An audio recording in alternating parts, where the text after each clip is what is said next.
first. For the Blazers, Colin Kelker will lead off and play left field. I should say that the DH is Riley LeGrand, as LeGrand batting second, battling back from that injury as he came back the other night and hit the ball that ended up to be the winning hit on an error by Walk-On's defense.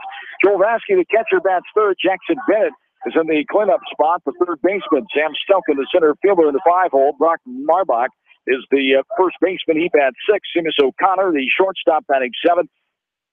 As the pitcher, Connor McDermott, bats eighth. Mark Brown is the right fielder and batting ninth here as those batters will face Ryan Monadnock. He got the win in all 7 innings pitched the other night against Clayton Ridge Central here in Dyersville, as Monadnock is 10th start here tonight, 4-2 record.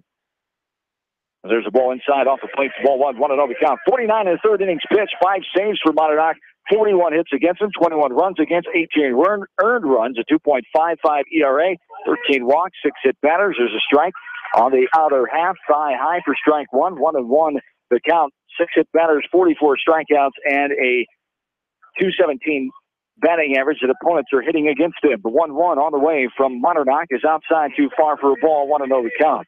19 pitches for McDermott in the first inning, 12 strikes, so he was around the plate in the top half of the first. Monadnock certainly was around the plate the other night in the first round game. 2-1 bounces inside off the right foot of umpire Jeff Freeze and goes to the left side of a home plate. 3-1 now the count. Ryan got a taste of this atmosphere last year as a sophomore. He came in and just pitched 2/3 of an inning, but he got a pretty good idea of what it's like up here in this kind of a setting. There's a strike on the outside corner at the knees. For strike 2, we're full now. 3 balls and 2 strikes. Beckman with a 14-5 home record after the win Wednesday night. This one's popped up out of play left side for a foul ball and strike. Number 2 stays 3-2 the count.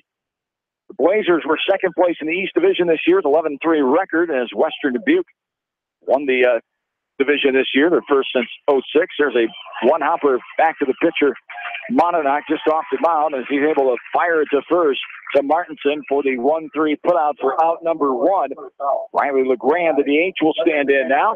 37 runs, 38 hits, 5 doubles, 1 homer, 15 runs batted in, and a .699 slugging percentage, .458 the average for Riley LeGrand. He's been battling that injury, but as we said, came back the other night, got that game-winning hit technically on the error by Walk-On's defense. Takes a strike there on 1 the count. And for Beckman faithful, it's good to see him back in the lineup, Danny. Big boost to the lineup. Versatile hitter. Hoping to get him back in the field, but at bat, it'll be an addition to the lineup that they sorely have needed. Left-handed hitter. Can spray it all across the outfield.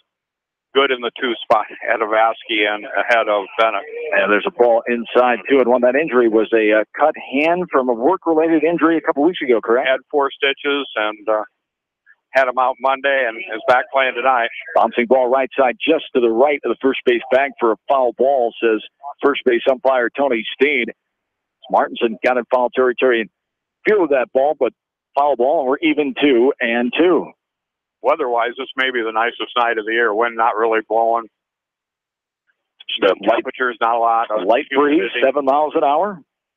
Talked about 85 degrees. I feel like temp of 90. It's a little warm, but not too bad. We've definitely had worse. There is a ball off the plate for ball 3. We're full, 3 balls and 2 strikes with 1 down here in the bottom of the first inning.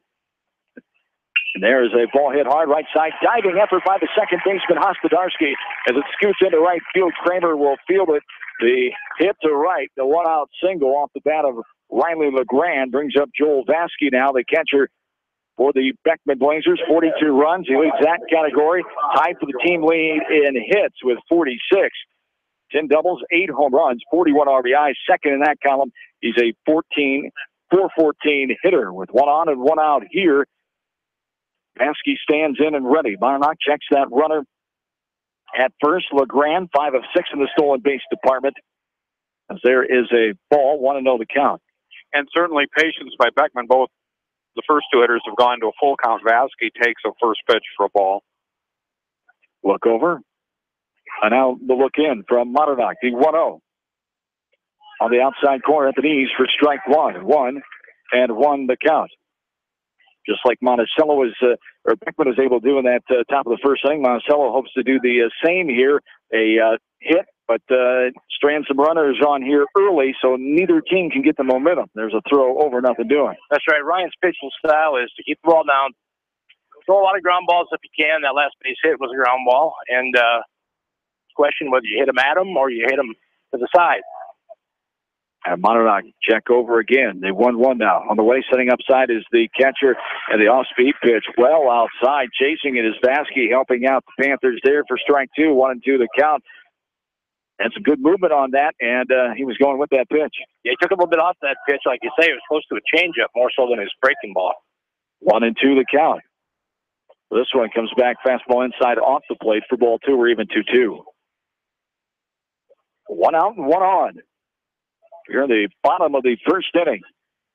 Blazers, of course, the Team Jink theme, been playing inspired for longtime head coach, 42 seasons, Tom Jink Jr., diagnosed with brain cancer last December.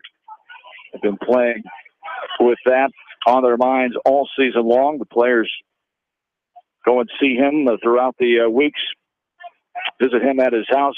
Coaches talk to him daily as the number 11 in the third base coaching box, as he is always on the minds of the Beckman baseball family. Another ball, and now a throw over 3-2 the count. And I think he's here. I think he's sitting down the third baseline watching. He was here the other night for a while. Indeed. Able to get to quite a few games lately. Good thing to see. There's a throw over.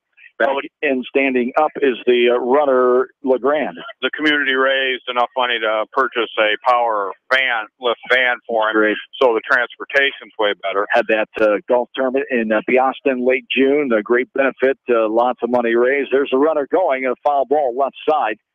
Connor Closerman fields it back behind the third base coaching box as the runner was off going. Well, and they raised over $3,500 on a raffle on a TV. The players went out a couple nights before the golf tournament and were vastly successful with that campaign. Way exceeded what the coaches thought they'd raise. Third 3-2 count in a row now as he starts the bottom of the first. So pitch count going up a little bit here for Monadnock. Vasky getting back in and ready for the 3-2 again with LeGrand to lead off at first.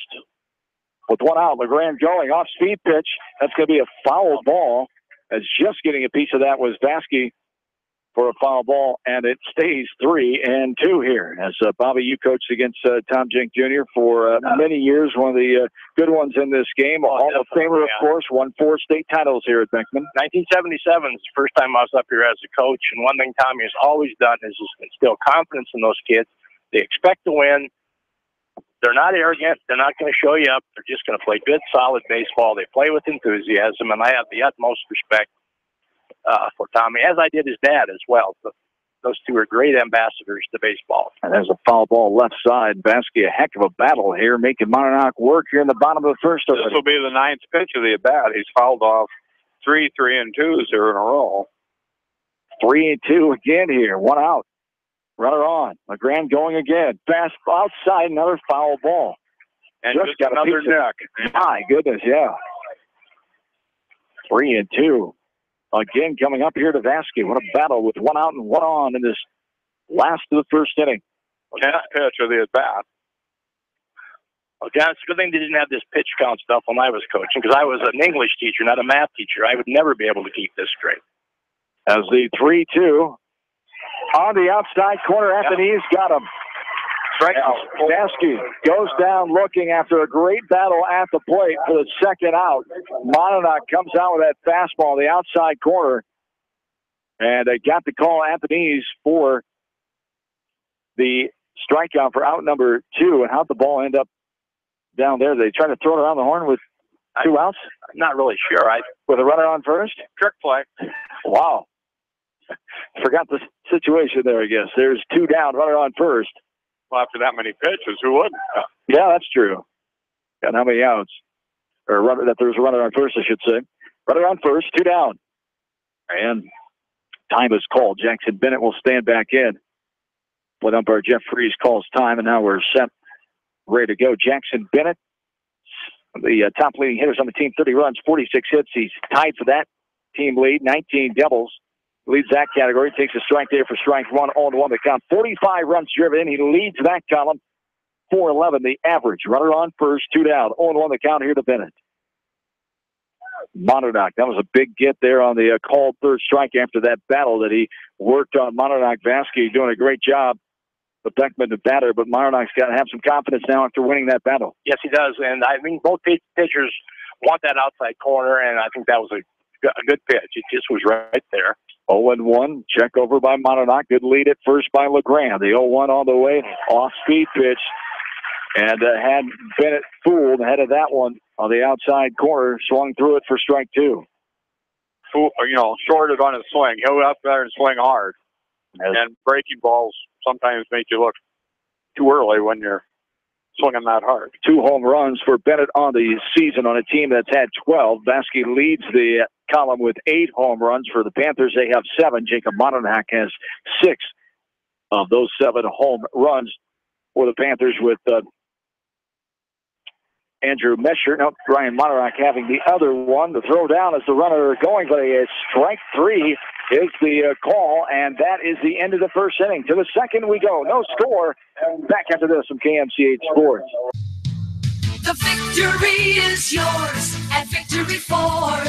Hey, this is James Halverson, Service Manager at Victory Ford in Dyersville. Our service and parts team at Victory Ford is dedicated to keeping your car in tip-top shape. And our sales department makes buying a car easy and hassle-free. Stop out to Victory Ford in Dyersville or online at victoryfordonline.com. Good luck, athletes and coaches.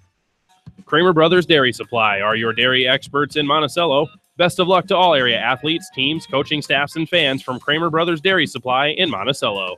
TriVet Associates is a mixed animal veterinary clinic with offices in Farley, Dyersville, and Holy Cross. Our 8 doctors serve the Dubuque, Manchester, Guttenberg, and Cascade areas and provide veterinary services to both large and small animals. For more information, find us on Facebook or visit our website, trivetinc.com.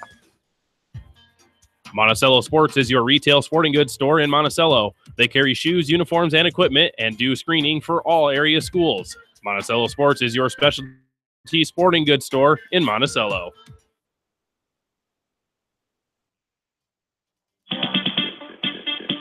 Back in the Jink Field in Dyersville as we start the second inning. Both teams have a hit and a runner left off. Runner left on in that first inning for both offenses, as standing in now is Andrew Mesher, the number 5 batter. Mesher, the junior, 25 hits, 25 runs on the year, 14 runs batted in, a .325 hitter. He's come along real nice. Hasn't played much still this year. Well, he's only a junior, but he's their number 1 pitcher in terms of wins. And he's done a nice job at shortstop. Improved really in all areas of the game. Mesher, one of those football players from Monticello that had an injury, a broken leg early on in the season in the football campaign last fall, and worked his way back after missing the basketball season and ready for the baseball season. That one was fouled off the pole behind home plate. It went sideways, and it made some Panther fans scatter right before that first base dugout. That took a angle they weren't expecting there on that foul ball off the pole behind home plate. 0-2 on the way upstairs, chin high there for ball 1, 1-2 the count. No, a couple of them just put their smartphones away. I guess maybe they'll watch the ball game now. Oh, there was one of the fans eating some nachos. He had a high nose from that ball. There's a ball misses for ball 2. We're even now 2-2 here. Top of the second inning. The 2-2 on the way. This one is hit into left field. One's going to die that one down as trying to get a read on that ball was Kelker. That dies down and lands into shallow left field for the base hit. Second hit of the game. Andrew Mesher comes through with the hit. The .325 hitter has his 26th hit of the year, and it brings up Avery Martinson now. That was good bat control that time with 2 strikes. He kept his hands in, fought it off, and just dumped it out into the short left field. And now, McDermott, the look over, Mesher the lead, and the strike. Waist high inside corner for strike 1. 0-1 the count. Andrew Mesher, 8 of 9 in the stolen base department, 93 of 103 in that column for the Panthers coming in on the bases. Beckman only 35 of 43. There's a bunt, goes backwards in the air, off the fence behind home plate for strike 2, 0-2 the count. And that's the second bunt attempt by Monticello. Both have gone foul. As back in and ready, here is Martinson. Another one of the Panthers who is on the football team and injured halfway through the season. His injury, a concussion, sidelined him for the rest of the year. There's a throw over. Sliding back in, head first, diving in was Mesher. 0-2 the count here to Martinson. Yeah, these kids are both multi-sport athletes. They work really hard, and they both had to overcome some serious injuries to be out here tonight. The 0-2. On the way from McDermott, and it's sprayed right side out of play, foul ball for the count to remain. No balls and 2 strikes. This is a team that plays to what it does best, and in this case, most of them are singles hitters. I don't know where that expression came from. Actually, they're all the same size balls, but they'll bunt the ball. They'll move the runners. My, McDermott loses the control of that ball. They hit batter. Martinson takes it to the left side of the body there, as he appears to be okay. As in the upper arm, it looked like in that left arm, as Martinson's on the hit batter, first free pass of the night. And McDermott losing control of that ball, and he puts Panther runners on first and second, nobody down, with John Moots, the DH, standing in. John Moots is an interesting case also. He can only DH because of an injury to his shoulder. He can throw the ball well enough to play any position. That was sustained in football as well. So Moots battling through it, and DHing and hoping to have surgery next winter. And there is a ball that's spotted, a fair ball. The throw to third. The force is good. Great reaction by Vasky, the catcher, as the batter, Moots, had no idea where that ball went. He thought it was foul. It landed out in front of the plate. Vasky having to avoid Moots, the batter, because he was still there, not sure where the ball went. Vasky got that ball, fired, heads up play, fired at third with Bennett right there. So the force out on the 2-5 force out. Runners on first and second, 1 down. From up here, it looked like the pitch actually hit him, and then it went straight down because he twisted. I don't know how he got the bat on the ball. Beckman made a nice job defensively to get it out of that. So runners on first and second after the fielder's choice. For the catcher, Vasky, Alex Kramer will stand in now. As the force out there on the 2-5. Force out for out number 1, Alex Kramer. Swings through this one after taking a strike, 0-2 the count here to Kramer, as 9 runs, 15 hits, 10 runs driven in, a 195 hitter. Alex is one of those kids you love to have on your team. He's been around for 4 years. This is his first year. He's got an opportunity to play. And I'm just real happy to see a kid like that do well. Up and in. You need them on your team. Up and in for a ball. 1-2 the count there to Kramer. 2 runners on, 1 down. McDermott. Look back to second. Now the 1-2 delivery outside. Did he hold up? He did. No swing is the call by the base umpire, Mr. Steen. And the count's even at 2-2. And McDermott, with a little bit of control problems, or after he gets a hit 0-2, the last couple batters there, he got a strike. Strike 3 on the nice off-speed pitch there. They tailed back in, inner half above the knees, and frozen was Alex Kramer, and he takes the strikeout, the 4th strikeout of the game by Connor McDermott, out number 2 here, and it brings up the number 9 batter, Tyler Hospodarski, now one of the 3 seniors on the squad for Coach Soper and company. Takes the ball outside for ball 1. Want to know the count. And Hospodarski, definitely the most valuable player the other night who didn't pitch. That's right. Was involved in a couple important plays that led to the win over Clayton Ridge. And he's another one of those kids, just like Alex Kramer, who have paid their dues. They're out here making a great contribution. Didn't play last year. The kid loves the game. If you want to have a wiffle ball game after this one, he stick around and play. Ball 2 there, 2-0 the count. And Hospodarski, runners on first and second, 2 down. Swing and a miss, an inside pitch there at the knees. Did not get a piece of that one for strike 1, 2-1 now to Hospodarski.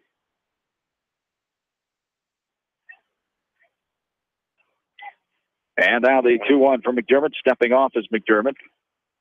Beckman, too many players at second base there. They had the whole middle of the infield open with both shortstop and second baseman almost standing on second. And there's a strike taken in her half by High. We're even. 2 balls and 2 strikes. Good point, Dan. There's a pretty big gap between the first baseman and the second baseman. He's going to have to be able to turn on it and pull it that way. Left-handed batter, Hospodarski. See if he can take it that way. The 2-2 as he was fooled on that pitch in her half. It was a good pitch and decided too late to swing, to not get a good cut, and goes down for the strikeout for out number 3. 2 runners left on. We go to the bottom of the second. No score. This is Area Class 2A District Final Baseball from KMCH Sports. Peace of mind. That's what high-tech communications can provide for you with a security system and video surveillance system for your business.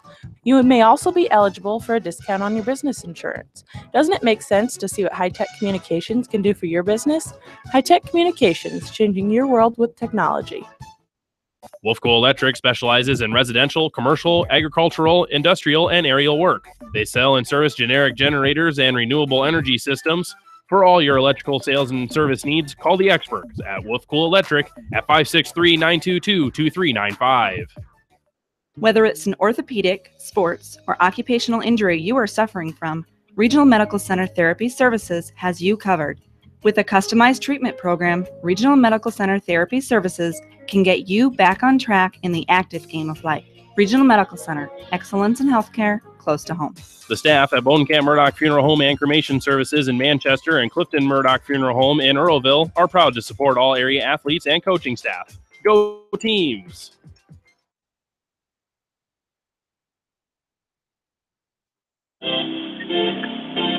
Back into Dyersville. We're in the bottom of the second inning. No score. Sam Stelkin stands in and swings through that one for a strike. Going to 1 the count. The senior, 28 runs, 37 hits, 10 doubles, 23 RBI, 394 hitter. Hits this one in left field. And coming on is Nielsen. Is going to bound down in front of Alex Nielsen for the base hit in the left field, the second hit of the game. I'm not going to second guess him on that. That's one of those plays that may or may not be caught if you keep coming, and play it safe was probably a good idea there. As Brock Marbach will stand in, the first baseman with a runner on first. Well, it'll be interesting to see how small a ball Beckman plays here. Monadnock to look over. Good lead by Stelkin at first. Pitches outside low for a ball. Monadnock's pitched a perfect game this year, as a matter of fact.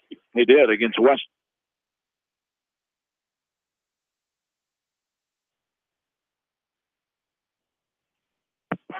Against West Liberty. This one is sent into left field. Going back is Nielsen. Can't get it. Over his head. It bounced all the way to the warning track. Speeding in is Stelkin. He'll score on the double by Marbach. 1-0 Beckman here in this bottom of inning number 2. As he was going back, just had that ball get over his head, and the double from Marbach. Yeah, that ball carried pretty well on him. He wasn't quite sure how to go after it. He made a good effort, but he's Douglas credit, it was well hit ball. Well, when it's coming at you and rising, there's very little you can do other than turn and run for it. And there's a ball in the dirt. Ball 1. Want to know the count. And the last one died on him in front of him, so it's pretty tough. So Beckman scores the first run of this game. And O'Connor showed bunt here, trying to get the runner to third. Seamus O'Connor, the 7th hitter, shortstop, takes a strike on the outer half for strike 1. 1-1 the count. Last 2 years, district final here on this Saturday night. Beckman winning 11-1 in 5 innings last year, 10-0 in 5 innings in 2015. Back in 2013, it was a 4-0 decision. There's a bunt right side foul. And in 2011, 3-0 Beckman in the second round. And then the district final in 2009, 10-0 in 5 innings. So 3 of the 5 last meetings have been the 5-inning, 10-run rule version. 1-2 the count here to Seamus O'Connor. Different players now, though. Yes, indeed. Those scores are historical, but they don't have the same players. So you never know what's going to happen. 1-2, and there is a swing and a miss. O'Connor with the swinging strikeout for out number 1 brings up Connor McDermott now, the pitcher of record for Beckman, as McDermott, the number 8 batter. And again, he took a little bit off of that breaking ball with 2 strikes, and kids tend to get defensive with 2 strikes, as you should, and we'll say get out in front of it then. And the ball ended it outside, gets by the catcher, Monadnock, all the way almost to the backstop, as the wild pitch will allow Marbach to get to third. So runner on third, 1 out, 1 in here in the bottom of the second. McDermott back in and ready for the 1-0 pitch. It's Connor McDermott, 20 runs, 14 hits, 5 RBI, 206 average on the year. The 1-0 is outside on the corner. At the knees for strike 1. We're even 1-1. You called it right, John. You said outside on the corner. That would be a strike. Yes, indeed. That's what it was. 1-1 here with 1 down. The 1-1 on the way. Another one out there on the corner, but that one was too low for ball 2. 2-1 the count. Good compound sentence. It's always helpful when announcing. As telling a story. Update from Cascade. After this pitch, driven into center field. Bouncing ball to Cooper as he'll throw it in. The 1-out single, third of the game. McDermott helps himself out, and the Blazers take a 2-0 lead. As we're going to have a runner, which Coach Soper calls time. That's number 15, Cody Getkin, the senior. As Getkin, the senior, not the courtesy runner that we were given here to run, but Getkin getting the opportunity here. And now Coach Soper out to have a word with his entire infield, talk the situation over with 1 out, 1 on, 2-0 Blazers. And a lot of speed now. Getkin fast, Brown at the plate fast. So let's see how the Blazers use their speed here. 3 hits in this inning, 2 to left field, 1 to center. 2 runs have scored. The RBI by McDermott. Plates the second run of the inning in the form of Marbach. 2-0 Blazers. Bottom of inning number 2. Mark Brown will stand in, the number 9 batter. The right fielder Brown. 13 runs, 19 hits, 10 runs driven in, 396 hitter. Throw over first. Getting back in, standing up is Getkin, the courtesy runner. Cody Getkin, one of the 8 seniors on this team. So the update from Cascade, they're in a sun delay. The runner on first and second with no outs, bottom of the first for the Cougars against Northeast. This one is skied left side. Third baseman, Firstbog, he has a beat on it, just gets back into foul, a fair ground, makes the catch for out number 2 on the pop out to the third baseman. A big, much needed out there, the number 9 batter for the Panthers there. Yeah, they need to get out of this with giving up 2 runs, and that won't be too bad. As far as I'm concerned, they got to come in and get something on the scoreboard themselves. That brings up top of the order in Colin Kelker now. Kelker grounded out his last time to the pitcher in the first, stands in here as the 6th batter in this inning. Blazers have scored 2, runner on with 2 down. Pitch for Monadnock. The ball downstairs for ball 1. 1-0 the count. Reminds me of the time at Cascade when former Beckman Coach Art Anker was pitching, and I was up to bat as a rookie, and I asked for a sun delay, and they said, no, Bob, you can't. It's dark out. It was nighttime. Yes, sun was already down. Can't always get that there. I carried it back after that. A ball, 2 outside. Is that like when you lose a ground ball in the sun? I lost some of those, too. Quite a few. 2-0 the count here to Kelker. The 2-0 is a strike on the outside part of the plate there for strike 1, 2-1 the count here to Kelker. A hit to left by Stelkin and Marbach to start this inning. A strikeout to hit the center. A pop out to the third baseman. And now Kelker standing in. Runner goes. This one's popped up and out of play left side. And we're even at 2-2.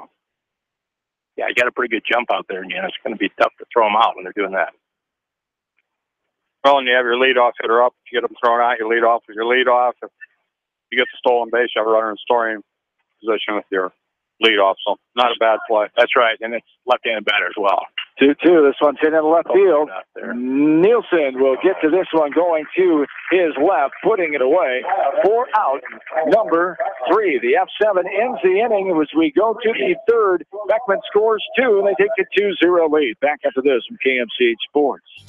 At Tauke Motors, we believe in a gentler, simpler way of doing business. Check out our large selection of new and pre-owned vehicles, as well as a great incentive at TaukeMotors.com. If you're looking for a new, pre-owned vehicle or service on your current vehicle, come to Tauke Motors, Chrysler, Jeep, Dodge, and Ram on 9th Street in Dyersville.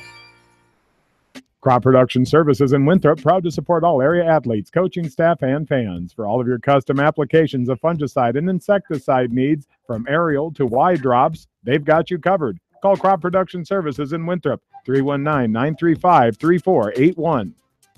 Leonard Muller Funeral Home and Crematory wishes all the best to the athletes and appreciates their hard work and scholastic efforts throughout the year. For personal, caring service, Leonard Muller Funeral Home and Crematory in Manchester, Edgewood, and Strawberry Point. For more than 80 years, GMB has lived its mission to help customers achieve their financial dreams. Supporting the communities where you live, work, and play is important to us because that's where we live too. It's where we provide great service, sound advice, and solutions to meet your financial needs. GMB Bank, member FDIC. For all your general contracting needs, turn to the professionals at Lucky Building Service in Manchester. For commercial, remodeling, and building and new home construction, call the experts, Lucky Building Service in Manchester, 563-927-5677.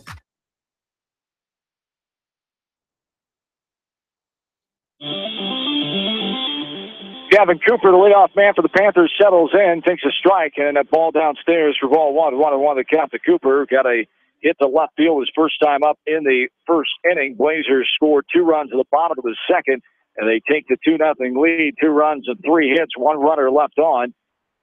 2-0 Blazers, top of the third. Cooper leans back on the way of a high and tight ball there. 4-2, 2-1 the count here to Gavin Cooper. This ball is hit left side. Nice play by Jackson Bennett. The out was not called and safe at first as Bennett thought he caught the ball. As the umpire is saying no, they thought it was trapped, throwing across. And now the home plate umpire going out to have a word with the base umpire, Tony Steen. They're going to talk things over just to make sure they both agree. Safe is the call. The throw across was not in time, says the base umpires, Tony Steen.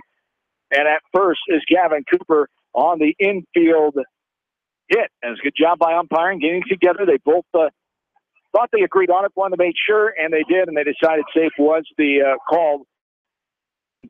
And tough for either umpire to make that call for surely, but you got to do what you got to do. And from their angles, they thought it was not a catch. Well, if neither umpire makes the out sign right away, I would not. And like to have seen him, the hit batter, second hit batter of the game, as Avery Martinson took the first one out. Spurswoggy takes one. And runners on first and second here for the Panthers on the second hit batter of the game, second free pass. And it brings up Jacob Monadnock now. In Monticello with 3 leadoff singles the first 3 innings of the game. Now they have 3, 4, and 5 up with runners on first and second here in the third. Monadnock struck out swinging his last time of the first. In the top of the third, 2-0. Panthers trail this game. It's a pretty good situation here because they're not going to obviously try to pitch around him. First baseman in, playing for the bunt. Marbach at first.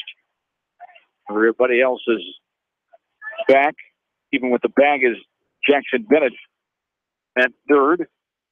0-1 the count here to Monadnock. They look back and then stepping off. Time is called. Vasky will hustle out and talk to McDermott. Josh Soper in his 6th year at Monticello, the head coach, 136 wins, 57 losses, 9th overall, 182 and 99 losses. 3 years at Midland before coming to Monticello. He had a 46 and 42 record there in 3 years with 2 different stops. As his team with no outs and runners on first and second. The 0-1 on the way, and there is a ball downstairs for ball 1-1 the count here to Jacob Monadnock.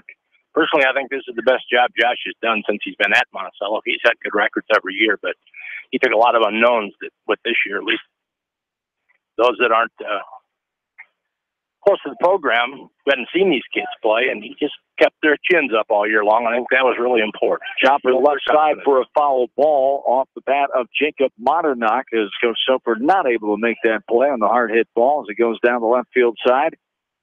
As 1-2 the count here, as that one is up and in and hits the arm of Monadnock before foul ball. Oh, was it foul ball? Hit the bat, they say.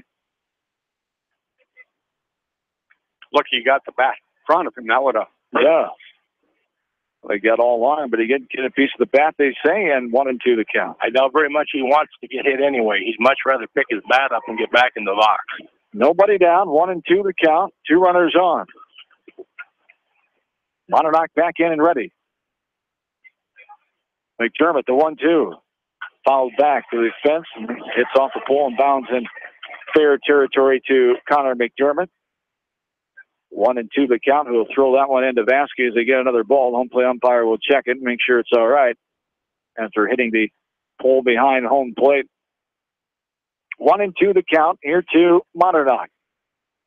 Cooper on second, Spersloggy on first base. The 1-2 from McDermott on the way. This one is hit deep to left field. A foul ball. Fair, and it's gone. A 3-run homer, but a foul ball as Monadnock put a charge into that one, but well to the left of that foul pole down the left field side. It sits 307 feet away from home plate. Could have caused some hail damage with the cars sitting back there. Just split the cars in between them, and this one hits the arm of Monadnock, the pitcher McDermott, pleading his case that leaning into it was Monadnock, but no can do. 3 hit batters now. As Cooper on third, Spersloggy on second. Coach Fred Martin will head out and have a word with his battery here with nobody out. The base is full in this top of the third inning. 2-0 Blazers lead. And Vasquez had to get McDermott away from the home plate umpire and tell him to let's go. We got to talk things over here. And he was continuing to argue that he thought Monadnock moved his arm into that ball and was why he was hit. But the home plate umpire, Jeff Freese, a Hall of Famer, the veteran state umpire, did not agree. And here's the situation we have with Ryan Monadnock standing in now. And a quick pitch here by McDermott, ready to go. He fires the ball up and in for ball 1, 1-0 the count. It's a big chance for trying to help himself to begin with. And the Beckman second baseman out of position. He's basically holding the runner on at second with the bases loaded and the pitcher coming out of the windup. They need to move him over. And the 1-0, it hits the back of Monadnock. Another hit batter. Monadnock will get the first base. And the Panthers score their first run of the game on another hit batter. 2-1 is the score now. The third hit batter in the inning, the fourth of the game. And McDermott struggling with his control issues here. Monadnock's on first. Looks like we'll have a courtesy runner coming on. That is, can't see the number. You see the number? No, courtesy runner. Those uniforms. With the... As nobody out, runners on every base here. Gavin Cooper scores the first run of the game on another hit batter in this inning. 3 in a row. Spersloggy on third, Monadnock on second. And the courtesy runner on first base. That looks like Justin Rinker. I was just going to say number 2, Justin Rinker, the 8th grader. Yeah, he's doing some running this year. Doing the courtesy running as they're strike 1-1 the count. Here's Andrew Mesher. Got to hit his last time up in the second. Bases loaded, nobody down. The 1-1. There's a ball, wild pitch, gets by Vasquez, and it bounds off the fence. He's going to throw it back in. Safe as a call at home. Spersloggy comes in, and the Panthers have tied this game up on a wild pitch. Spersloggy scores. The game is tied at 2 now as Monadnock goes to third. Rinker moves up to second. Mesher stands back in with a 2-1 count. And no activity in the bullpen for the Blazers as the next pitcher is probably on the field for Beckman. And that third base position, I would guess, there's a foul ball off the catcher Vasquez. He hassles out anyway as Coach Martin and company going to let McDermott try to get himself out of his jam for a little bit anyway. And Beckman pulls the infield in here with nobody out, runners at second and third. 2 runs in for Monticello. Inning started on an infield hit by Gavin Cooper. He scored the first run, swinging a miss by Mesher as a inner half off-speed pitch there by McDermott able to get the first out on a swinging strikeout. That's the sixth strikeout for the Panthers offense on the game. Runners on second and third, one away. It's Avery Martinson standing in now. He was hit by a pitch, the first one to be hit by McDermott. Back in the second inning, stands in here. Runners on second and third, one down. A half swing by Martinson for strike one. As John Moots, the DH, is on deck. So one away. We're tied at 2 here in the top of the third inning, I should say, as McDermott back and ready. This one sprayed out of play right side. Foul ball. For strike 2, 0-2 the count. Truly a hit-and-miss game so far for McDermott. Either he strikes you out or he hits you. It has been indeed. 3 hits from Monticello. They've been hit 3 times. Not what you expect from McDermott. They're a ball up and out for ball 1, 1-2 the count. McDermott, 55 in third innings pitch, has hit 16 on the year and 21 walks coming into tonight. He's hit 4 batters tonight, walked none. And there is a strikeout. Strikeout for the second swing, says the home plate umpire. Swinging strikeout for out number 2, and it brings up John Moots now as the Monticello faithful weren't too sure of that call as Martinson heads back to the dugout. Yeah, it looked to me like he pointed to his partner, but I could be wrong there. And then he made the call strike, and I think that pointed to the swing. Yeah, and maybe that was it. Yeah. Here's an off-speed pitch over the middle of the plate. There, John Moots takes it for a strike. Strike 1. He reached on the field of his choice, stranded back in the second. I'll say the same thing that I did about Monticello here. I think Beckman will be happy to get out of this with 2 runs, considering money at the bases loaded. Ball chopped left side. In front of that. Coach Freddie Martin didn't look too concerned. He's been doing this for an awfully long time. In front of that third base dugout. 0-2 the count, 2 down. Runners on second and third. Trust me when I tell you, Freddie's as nervous as a cat on a hot tin roof. He just doesn't show it. He just doesn't show it. He was that way as a pitcher, too. 0-2. John Moots back in and ready. The 0-2 for McDermott. Fouled back to the fence behind home plate. Count remains at 0-2. So McDermott, nice comeback here after hitting 3 batters in a row. Has struck out 2 batters and has Moots down 0-2 in the count here. And there is strike 3. Moots goes down with a strikeout. We go to the bottom of the third, but the Panthers have tied it up at 2. 2-2. This is area baseball from KMC Sports. At Dupaco Community Credit Union, we know debt happens. A debt checkup from Dupaco ensures it's not costing you more than it should. With historic low interest rates, now is the time to bring your loans to Dupaco. Contact us at 563-927-6187 or visit dupaco.com. When the unexpected happens, call Krager Body Shop in Dyersville. They specialize in major and minor collision repair and frame straightening. For all of your auto body work, see Krager Body Shop in Dyersville. The Manchester Press is your community newspaper. Check out the sports section for game stats and photos of area players and game highlights. The Manchester Press, serving the area for over 130 years. Great food and great fun with friends. That's what's waiting for you at Beaver's Lounge in Manchester. Check out their Thursday night bucket of wings special and Friday night fish special. Beaver's also has a different lunch special every Monday through Friday. Beaver's Lounge on the corner of Main and Madison in downtown Manchester. Leave it to Beaver's to show you a good time. Newhouse Construction and Concrete is proud to support all our area athletes. Give Phil a call at 927-5178 for your commercial, ag, or residential projects, or visit newhouseconstruction.com. Newhouse Construction and Concrete turns design into reality.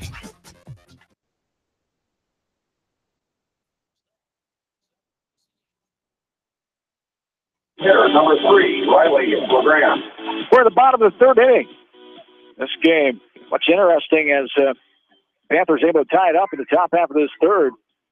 2 runs on 1 hit, 2 runners left on. We had 3 hit batters, a wild pitch that helped the Panthers score 2 runs to tie this game up as the lights come on here in the bottom of the third inning as the sun was down under the clouds for the time being as Riley LeGrand leads things off. The number 2 hitter, 2-3-4, LeGrand, Paskey, and Bennett.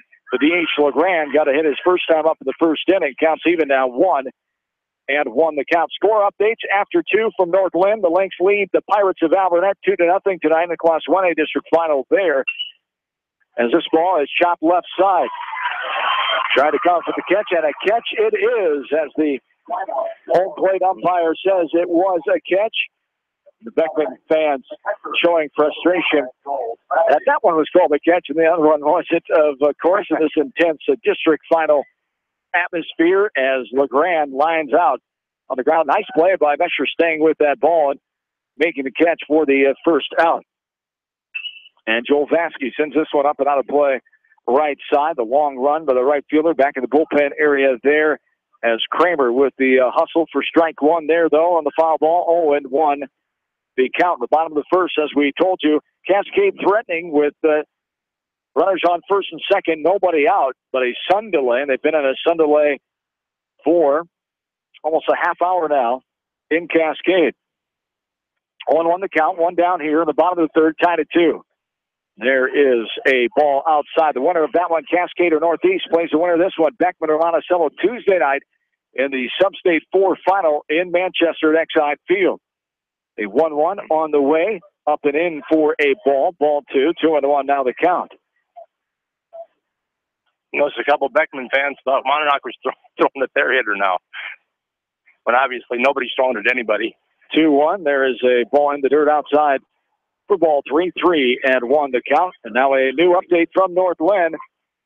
Northland leads 6-0 after 3 innings at Northland High School baseball field tonight. So the number 1 team in 1A rolling along right now. Their strike 2. We're full 3-2 the count. And Vasky again with the full count. Went to a 10-pitch at bat last at bat. Good.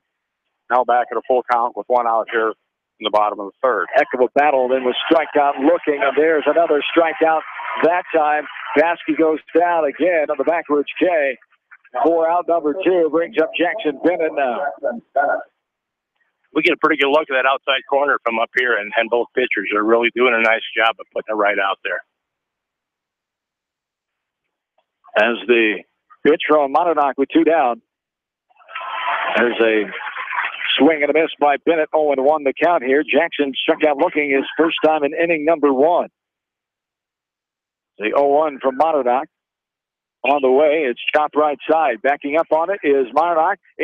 Martinson, I should say, able to get it and flip it to Monadnock for the putout. Nice job by Martinson staying with that high bouncer. 3-1 on the putout for out number 3. We go to the 4th. 2-2 back after this of KMC Sports. Banking is all about relationships at F&M. We know that relationships take time to build and nurture. They are based on trust, commitment, and loyalty. Relationships don't happen overnight or by chance. They are key to reaching the financial goals of the individual client. Building relationships with our clients are essential. F&M Bank, the right choice. Member FDIC. At Georgian Auto in Manchester, their approach to auto repairs is simple. Fix it right and get you back on the road. From tires to transmissions, they fix it all. Georgian Auto in Manchester, where complete automotive service and repair is their complete focus. You may not wear glasses or contacts, but how do you know if you're seeing your best or if your eyes are healthy? Why not be proactive and get your eyes examined? Dr. Daniel E. Mersch and his professional staff at Manchester Family Vision can help. Call 563-927-3682 to schedule an appointment. Manchester Family Vision Center wishes all the local sports teams best of luck this season. Manchester Family Vision Center on West Main, where clear vision begins with healthy eyes. Why make 10 calls when you can make 1 call to Mormon Insurance, a member of People's Insurance in Manchester, and get the best quote from 10 different companies on your auto, home, and farm insurance? You can depend on Mormon Insurance for fast, friendly service and quality coverage. Call Kathy or Rachel today at 927-2263. Mormon Insurance, a member of People's Insurance in Manchester. Since 1995, Edgewood Feed Mill Construction has provided customers with a quality, pre-engineered building package for their swine facility needs. Edgewood Feed Mill Construction is a general contractor and will assist you with the construction of your livestock facility, start to finish. For more information on Edgewood Feed Mill Construction, contact Steve Harris at 563-920-7835. Right out off the bat of Alex Kramer here, the second baseman Pesci over to Marbach for out number 1 here to start this top of the 4th inning. Tie ball game at 2. Tyler Hospodarski stands in now, the left-handed batter here for the Panthers, as there is a strike up the knees in the inside corner, strike 1-0, and 1 the count as 2 runs in the 3rd for the Panthers, 1 hit, 2 runners left on base, 3 hit batters and a wild pitch. Here's a bouncing ball right side. Pesci stays down on it, up and over, routine play, back-to-back 4th 3 ground outs for out number 2. As it brings up the top of the order now, Gavin Cooper, who 2 hits his last 2 times up in the first and third. As 2 down here in this top of inning number 4. I see my old coaching buddy Rick Westhoff here on the sidelines behind the bleachers pacing. If he calls time and goes out and has a conference, we're going to have a problem. There's a strike here to Gavin Cooper. Swing and a miss. 0-2 the count. Westhoff has helped out Josh Soper over the years, but his coaching days have been over for the last few years, and he remembers that. Yes. I think. Most of the time he does. There's the swing and a miss by Cooper, and he is down on the swinging strikeout for out number 3. A quick 1-2-3 inning. Boy, did McDermott come back there. And we go to the bottom of the 4th, tied at 2. Back after this from KNCH Sports. Wapsie Valley Creamery in Independence has over 100 years of experience. Wapsie Valley Creamery is a family-owned business dedicated to serving Eastern Iowa farmers. Wapsie Valley Creamery in Independence, partners in excellence. This is Fred Smock from Dunlap Motors in Independence with Chevy, Buick, and certified pre-owned Chevy, Buick, and GMC, and nearly 300 new and used cars and trucks in stock. We have big town inventory with small town service. Go to DunlapMotorsIndy.com. City of Manchester would like to wish all the area athletes, teams, and coaching staff the best of luck. The City of Manchester appreciates all the hard work and dedication put forth on the field and in the classroom. Go teams! At Precision Collision, we are committed to providing you with high-quality auto body repair and paint refinishing. Our expertly trained technicians can repair all accidental damage and get you back on the road in no time. Come visit me, Jeff, for a free estimate. We are located along Highway 20 at the Delaware turnoff. Precision Collision, one call does it all, quality guaranteed. Call By County Disposal Incorporated for all your residential and commercial construction disposal needs. Best of luck to all area athletes and coaching staffs from By County Disposal Incorporated in Dyersville, serving Dubuque and Delaware counties.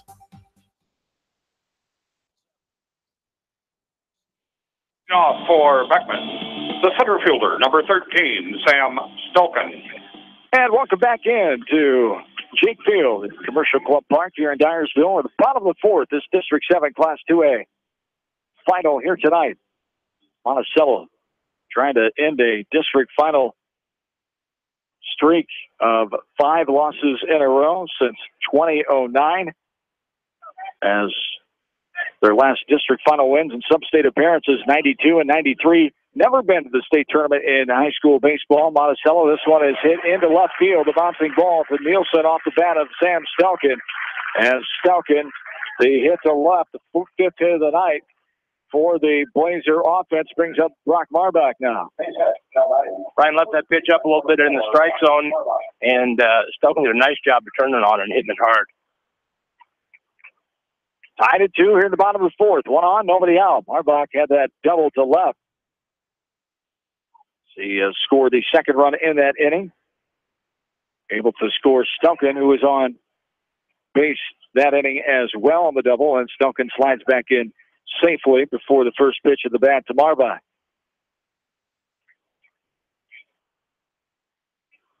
Back in and ready.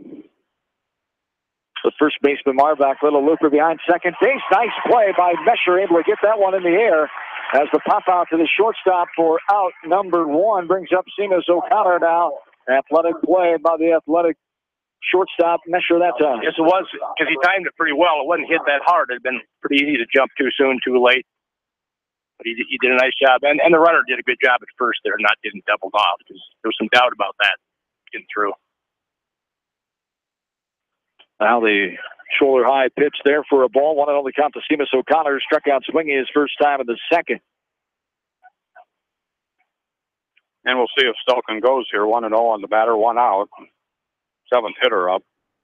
Stelken with a lot of speed. Doesn't go. Ball high, 2-0. Runner on first, 1 away. O'Connor, the 7th batter, 3rd hitter this inning for Beckman's offense. O'Connor probably taken here. They'll make him throw a strike now. Up and in there for a ball. Ball 3. 3-0 the count. Here to Seamus O'Connor. 1 hit and a pop out so far in this inning. 5 hits on the game for Beckman's offense. 2 runs, 2 runners left on. No errors for the Monty defense. 3-0 on the way is a strike right down the pipe. by High for strike one, 3-1. The count for Monticello, 2 runs, 3 hits. No Blazer errors as well, and 5 runners stranded on for the Panther offense. The 3-1 from Monadnock, first to look over. Sizable lead at first for Stelkin. Now the 3-1 is a ball up and out for ball 4. And it will be the first free pass, first walk of the night issued by Ryan Monadnock. And Connor McDermott will stand in now with runners on first and second, 1 down. McDermott, the hit to center and an RBI. His last time up as he scored Marbach in that 2-run second inning. And there's a strike taken by McDermott for strike 1 on 1 the count. Been very consistent all night calling that outside corner pitch. Monticello could certainly use a double play ground ball here. Oops. Beckman. The batter, McDermott, takes a pitch outside there for ball 1, 1-1 the count. Metcher got caught out of position there. He's running the runner back to second base. The 1-1 from Monadnock on the way. It's hit in the air, center field. Cooper going back. He'll haul it in with his back towards center field. He throws it in the cutoff. Runner's going to tag and go into third. As the throw went to the cut, instead of going to third, 2 down now. Here with runners on first and third. As McDermott with the F8 for out. Number 2. Stelkin at third now. O'Connor on first. Mark Brown, the number 9 hitter, stands in. He popped out to the third baseman his last time up. We'll see if Beckman runs the first and third play here, and we'll see how Monticello defenses it if they choose to do so. 2 down. Here, the last of the 4th. Brown takes a strike. Belt high on the outer half for strike 1. 1-1 the count. Brown 0 for 1 coming in here. Runners on first and third. Just 2 runs scored in the second for Beckman. Monty scored there 2 in the third. The 0-1 outside and high for ball 1. We're even 1-1. And we'll see how far Coach Martin goes with McDermott now that we're past the 4th. He's up to 69 pitches. Monadnock came in this inning with 53 pitches. The 1-1 is outside too far for ball 2. 2-1 the count. Here to Mark Brown. 2-1 count, always a big pitch. Good pitch if you're on offense, if you're on first base, although O'Connor not a likely stealer. 2-1 is fouled back to the fence behind home plate for strike 2. We're even 2 balls and 2 strikes. It was about belt high, outer half, protecting the zone, hitting a pitch. If he could hit to right field, trying to hit that one opposite field, but fouled it back was Brown. The 2-2, Monadnock takes a look at the runners. Now the delivery is outside too far there off the plate for ball 3. He's given an outside corner. That one was on the white part of the other batter's box, so I'm not going to get that call in varsity baseball. 3-2 with 2 down. A very delayed steal there from first to second. He pretty much went down there and stood. Monadnock looked at him and let him go, which I think was wise. You don't want to throw it away. You better get it out here if you can. 3-2 on the way. There is a ball up right side, going to be outside the fence, a foul ball as 3-2 will remain the count. I got Beckman begging for a throw there on the delayed steal, and Monticello didn't bite. Monadnock wisely held the ball. So 2-2, or 3-2 with 2 outs. There's a lot of 2s on the board. Yes, indeed. Runners on, second and third. Brown standing back in, the 3-2 on the way. Outside, too far, ball 4. Second walk of the game, both allowed this inning for Monadnock, and it brings up the top of the order. Dangerous situation here. It's Colin Kelker stands in. Kelker is 0 for 2. Flew out his last time in the second. Grounded out his first time in the first. Coach Soper out to meet with the entire infield as Kelker comes in with 26 runs scored, 29 hits, and is a .299 hitter on the season. 2 outs and the bases full here. What are you reminding your kids? What are you talking about in this situation with 2 outs if you're Coach Soper? Well, I think number 1, you just got to throw strikes. You know, that's you don't want to get in the hole here with him. Just concentrate on the hitter. He was a little frustrated after that ball 4 pitch. He put his arms up a little bit, and You got to remember, these are just kids. The same with the Beckman pitcher. You know, they're great competitors, and we'll see how he reacts here.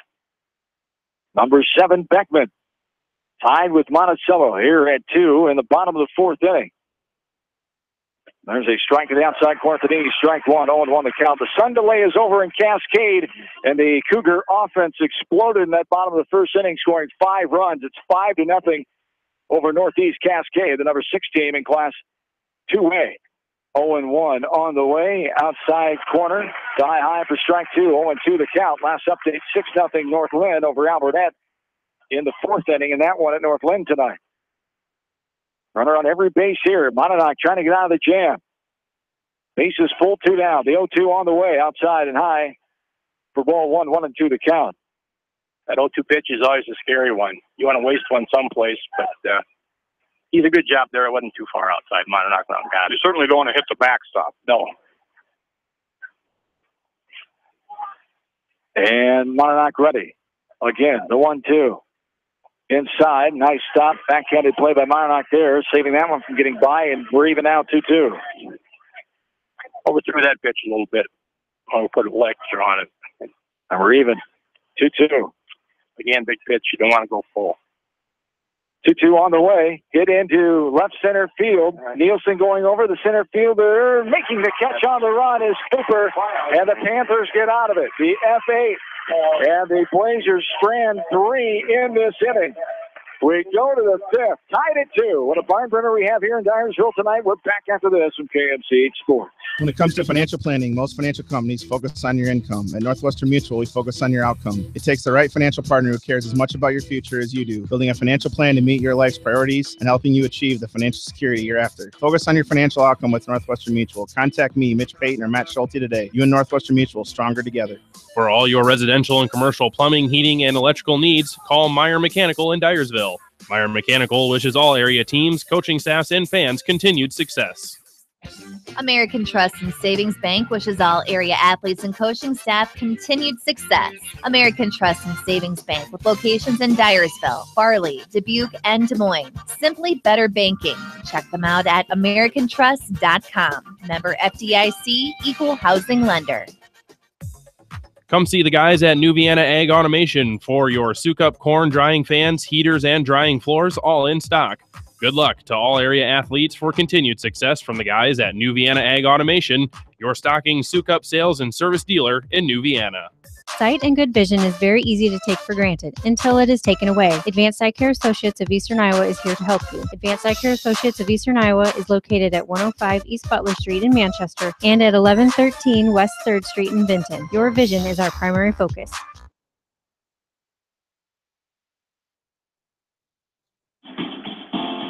John Swisher, Bob Hines, Dan McClain back with you here from Dyersville. We start the 5th inning as this game, an hour and 9 minutes old here tonight at Jink Field inside Commercial Club Park. We're tied at 2. This ball is hit into right field. Spurswagi going back to the right fielder. Brown will put it away for the F9. Fly out to the right fielder for out number 1 off the bat of Spurswagi. Jacob Monadnock will stand in.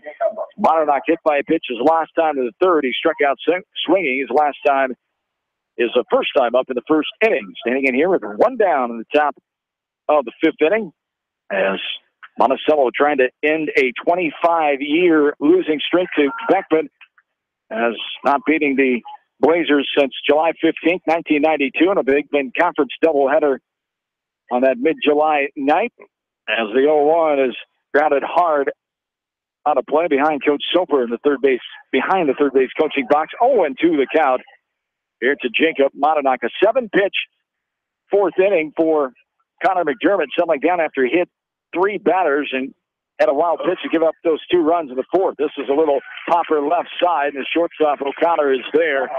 Pop out to the shortstop for out number 2 it is, and it brings up Ryan Monadnock now, is hit by a pitch in that 2-run 4th inning. Just want to mention it. Nice running catch by Gavin Cooper to end that last inning. If that gets by him over his head, that's 3 runs right there in the gap out there. There is a strike to the inside corner to Ryan Monadnock for strike 1. Is getting ahead. Here's McDermott. 0-1. He's retired 8 batters now since striking out the side after those hit batters in that third inning. And he's thrown 15 straight strikes. Wow. You know, he has to struggle early in the third inning, hit 3 guys in a row. Now he's come back and thrown 15 strikes over the last inning and 2/3. Talented pitcher he is. Another ball foul on the play right side. 0-2 the count with 2 down. We're in the top of the 5th inning. We're tied at 2. Both teams with 2, 3, and 4 up in the 5th inning. Swung on and missed by Monadnock. Another 1-2-3 inning. And 9 retired in a row by McDermott. We go to the bottom of the 5th. Tied at 2. Back after this from KMCH Sports. Pete Small Engine Repair are proud to support all the area athletes and coaching staff. For all your small engine purchase, repairs, and rebuilds, call the small engine experts, Pete Small Engine Repair. Good luck. Go teams. Anderson is the leader in doors and windows. They set the bar high with high-performing, dependable, energy-efficient products for your renovation and building projects. Contact your local vendor, Delhi Lumber, at 922-2404 for all of your window needs. Delhi Lumber, your authorized Anderson Windows dealer, big-town quality with small-town service. For all your animal feed and nutrition needs, turn to your local U.S. Feeds dealer, Edgewood Feed Mill. Good luck to all area athletes, teams, coaching staffs, and fans from Edgewood Feed Mill, your ag feeds experts in Edgewood. Jay's Auto Supercenter has quality pre-owned vehicles, great financing options, and a full-service department, body shop, and detail department. See their full line of vehicles online at jsautosales.net. At Jay's Auto, customer satisfaction is their #1 priority. Kramer Brothers Dairy Supply are your dairy experts in Monticello. Best of luck to all area athletes, teams, coaching staffs, and fans from Kramer Brothers Dairy Supply in Monticello. Hi, this is Jamie Vasky at Don & Walt LLC, your independent Lennox dealer in Manchester, encouraging you to plan ahead. Have us check your heating or air conditioning unit before you need it. For residential or commercial plumbing and heating needs and top quality Lennox furnaces and heating units, see Don & Walt LLC on East Main Street in Manchester, or give us a call at 927-2232.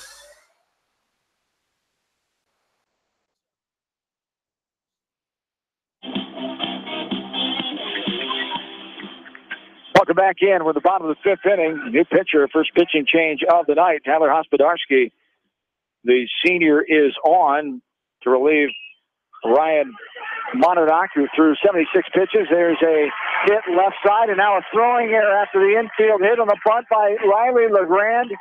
And LeGrand will get the second on the error. A runner on second here to start this bottom of the 5th. LeGrand is answering second on the error. Now adding catcher number 5. E5? I think he'd beat it out. E5 on the throwing error? Right. Get him to second base. I'm sorry. As a runner on second is LeGrand, as Joel Vasky will stand in. As Hospodarski, the pitcher, Ryan Monadnock, is the third baseman now. Kyle Sperslog moved to second. Hospodarski outside there and low for ball 1. 1-0 the count. So big switch here for the Panthers coming in with Hospodarski. 76 pitches thrown by Monadnock as Beckman with a runner on scoring position are ready here in the bottom of the 5th with a tie ball game at 2. As Hospodarski, the senior, his 11th appearance on the year. He's got a 2-0 record. 21 innings pitched only. There's the ball. Hit the deep center field. Cooper going back, twisting, turning, hits off the wall, the warning track. One run is in, and getting into third, the speedy Joel Vasky on the triple to center field, and it brings up Jackson Bennett now. That ball was hit high and deep, and Cooper, all he could do was run and try to track it down. Finally got to it after it bounced up against the bottom of the fence out in center field. That's right. As LeGrand able to score the first run here of the inning, the third of the ball game. There's a off-speed pitch to the outside corner above the knees. Bennett couldn't believe it. Thought it was too far outside. But it doesn't matter what he thinks, of course. Home plate umpire thought it was there for strike 1. 0-1 the count. The triple by Joel Vasky. This is 4th of the year, his 47th hit now for Vasky after striking out his first 2 times up. 0-1 the count, runner on third. Marcel playing their infield back, evidently to concede a run. There is a ball missing outside there, too far for ball one. 1-1 the count. Bennett struck out and grounded out to first his first 2 times up. Stands in here, nobody out. Runner on first. Ball in the dirt outside there for ball 2. 2-1 the count. Stelkin on deck. He's 2 for 2. Scored one of the runs for Beckman.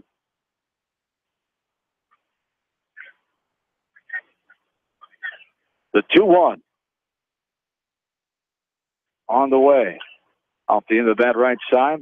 Foul territory. 2 balls and 2 strikes.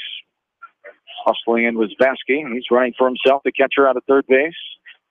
Jackson Bennett back in at North Linder in the 5th as Albertette got 1 run and then left the bases loaded. So 6-1 in the bottom of the 5th inning. Northland leading Albertette. There's a pitch just misses for ball 3. We're full, 3 balls and 2 strikes. Bennett didn't complain about that one. That was the Monticello bench. Thought that was over. 3-2 on the way here from Hospodarsky. Outside, too far, ball 4. Bennett will draw the walk, and runners are on first and third with nobody out. The 3rd walk in 2 innings here given up by Monticello pitching. After no walks, no free passes in the first 3 innings. Off the arm of Ryan Monadnock, Sam Stelkin will come into first. Time is called here. Runners on first and third with nobody down. Running for Bennett will be number 9, Cody Feldman. Feldman, a lot of speed, and I would suspect I want Jackson Bennett to begin warming up in case he's needed here in the 6th and 7th. Feldman on first. Vasky still running for himself at third. As now they're going to have a pitching change. Coach Soper going to go, not waste any time, going to Mesher, and we'll tell you more about Andrew Mesher when we come back right after this from KMCH Sports.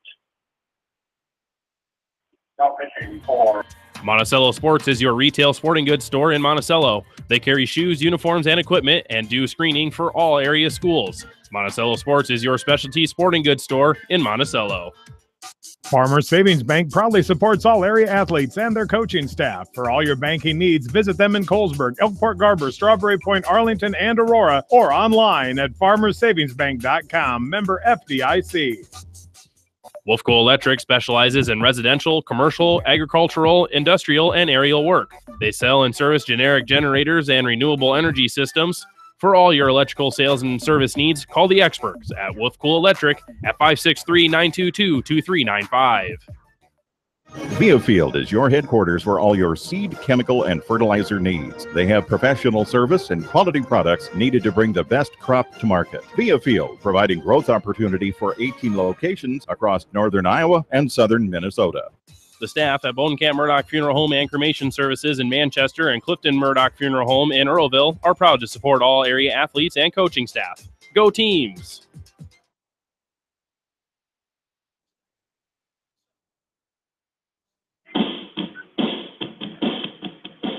And we're back into Dyersville. Runners on first and third. Nobody down here in the 5th. Beckman able to take the lead 3-2 on 2 hits and a walk so far this inning. Andrew Mesher, the 3rd pitcher of the game for Monticello, gets Sam Stelka to pop this one up left side. The shortstop going over and making the catch is Spurslogy now at short. As Spurslogy now the shortstop as Hospodarsky moves back to second base after pitching to the first 3 batters in this inning. So the pop out to the shortstop for out number 1. As Mesher comes in, we talked about being the leading pitcher wins-wise, 7-2.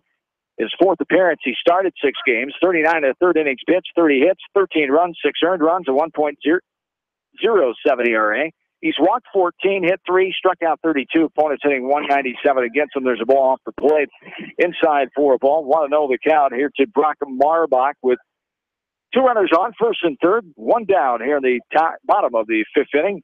3-2, Blazers with the 1-run lead. Definitely could use a strikeout or another pop-up. Ball in the dirt, nice block by the catcher, Monadnock there, keeping that in front of him. On ball 2, 2-0 the count. Better keep the runner at first close.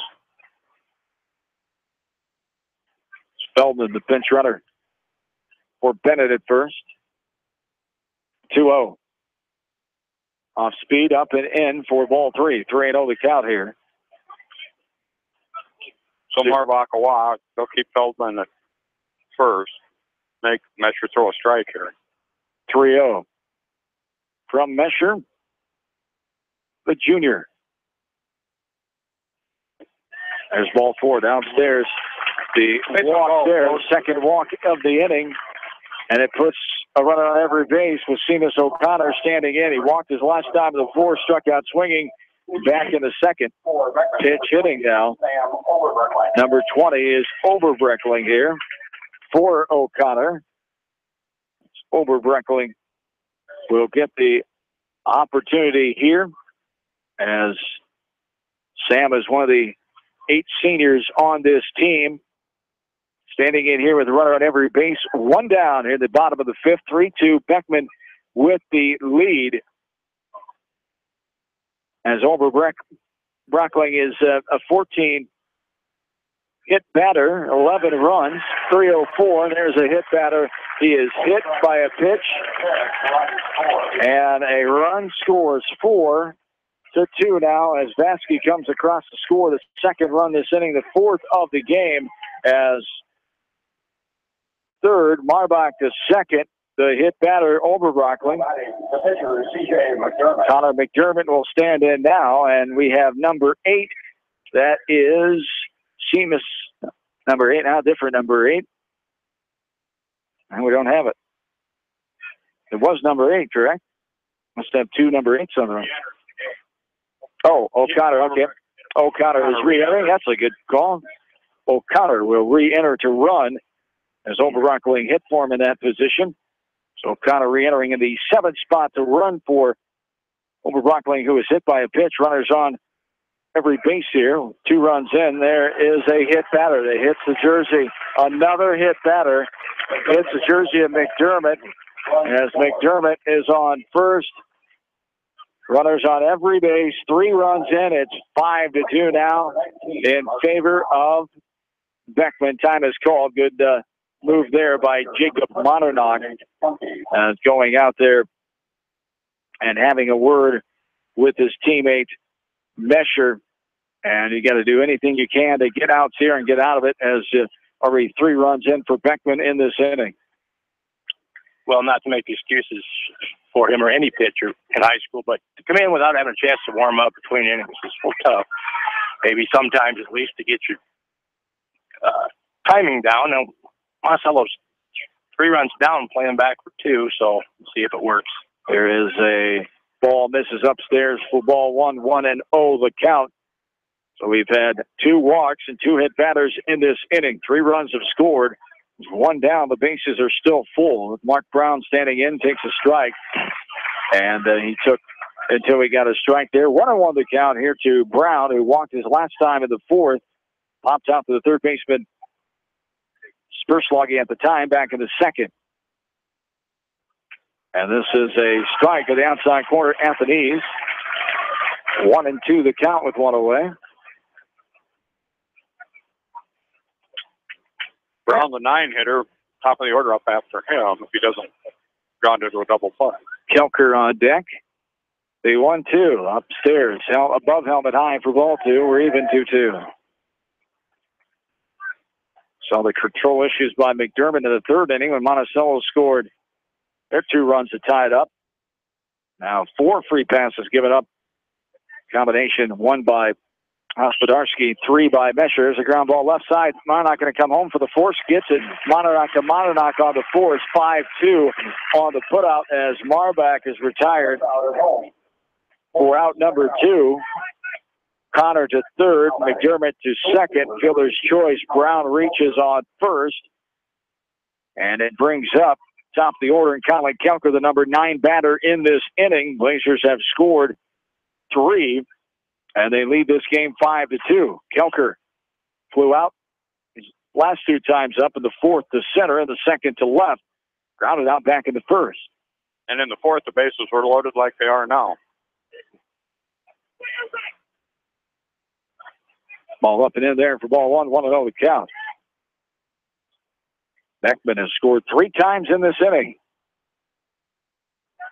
coming in tied 2-2. There's a strike. Waist high on the outside corner, 1-1. Bases full, 2 away.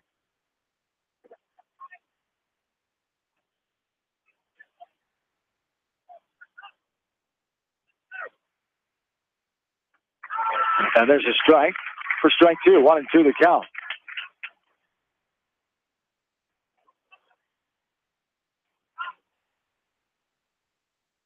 First and third can play deep now as they are with 2 down. Kelker back in and ready. The 1-2 for Mesher on the way. Outside and high, too far for ball 2. We're even now, 2-2.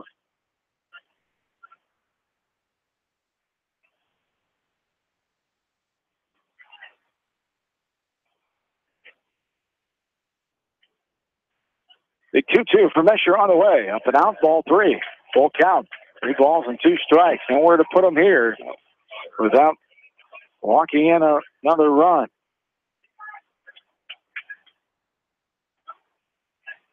The 3-2 with the bases loaded, 2 down. Runners off and going. Swung on and missed. Catcher Meyernock holds on. The swinging strikeout ends at 9 batters for Beckman in the 5th. They score 3, 5-2. To the 6th we go. Back after this from KMC Sports. The Eastern Iowa Shopping News and the Dyersville commercial recognize the hard work and dedication of all area athletes. Check out the weekly sports section in the commercial for scores and information. The Eastern Iowa Shopping News and Dyersville commercial, supporting your communities. For fan food, not fast food, visit your after-the-game headquarters, Manchester Dairy Queen. It's quick, it's easy, your family will love it. Manchester Dairy Queen.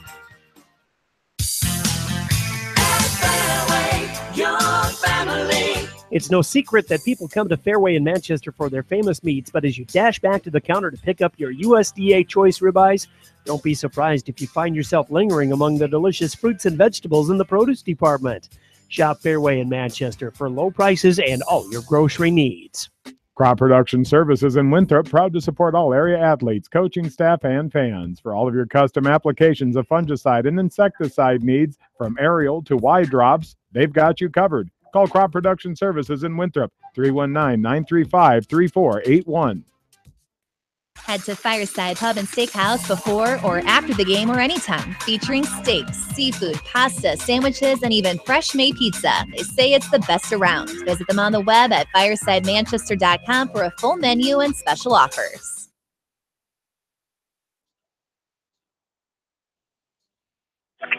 Andrew Mesher stands in to lead off for the Panthers. They have some work to do offensively. They trailed this game 5-2. Beckman put up a 3 spot in their bottom of the 5th. 3 runs on 2 hits, 3 runners left on, 1 Panther error. There were 4 free passes issued there, 2 walks and 2 hit batters, 2 different pitchers for the Panthers. There's a ball hit into left field. Andrew Mesher will get the 4th hit of the ball game for the Panthers. Avery Martinson will stand in now. Avery Martinson. It's a good start. The Panthers need their base runners, and they need to move them around. We're getting late in the ball game here.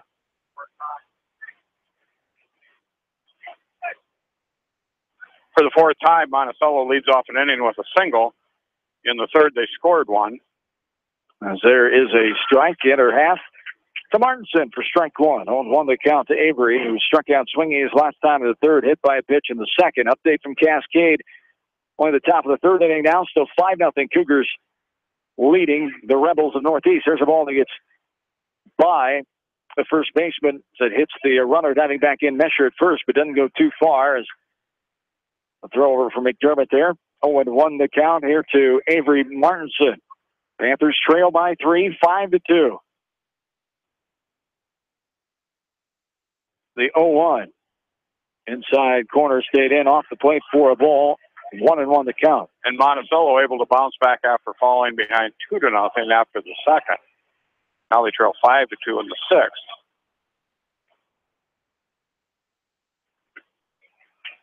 And there is a ball that misses its own for ball 2, 2-1 the count. No activity in the Monticello bullpen. And swung on to this, up and in. 2-2 now. Here's to Martinson.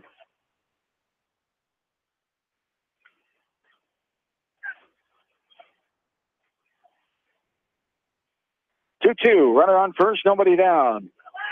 And appeal, no. Able to hold his swing. Martinson took the pitch low and outside. That's the home plate umpire.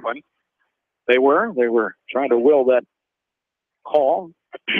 No can do. The 3-2 on the way. Bounce right side. First baseman Marbach has it. Only play will be stepping on first. The runner gets to second. Andrew Mesher advances on the ground out. 3-U. First baseman unassisted for out number 1. Number 24, John. As John Moots will stand in.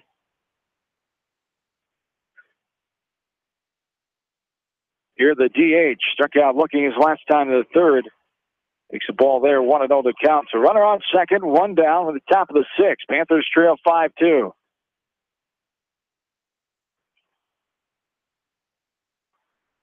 The 1-0, McDermott checking. Mesher's got a sizable lead at second. Now the pitch is a strike on the inside corner for strike 1. We're even 1-1. And McDermott approaching the 90 pitch count. He's at 87. The 1-1 on the way. Fouled up and out of play right side for strike 2. 1 and 2 the count. Here 2. John Moots, the DH of this Panther team, 22-6, 10-3 road record. River Valley Conference North Division champs at 10-0. First conference championship since 1966. Bouncing ball left side past Jackson Bennett into left field, as it'll be a 1-out base hit to left. Runners will be on first and third. Alex Kramer will stand in now. Kramer grounded out his last time of the 4th, struck out looking back in the 2nd.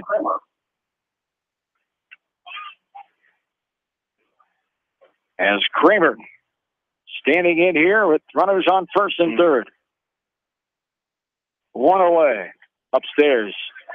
Shed high for ball 1. 1 and 0 the count.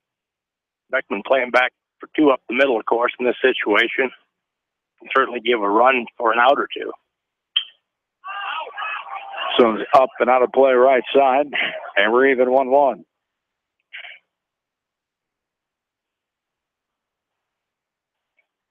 The 1-1 to Alex Kramer. Runners on first and third.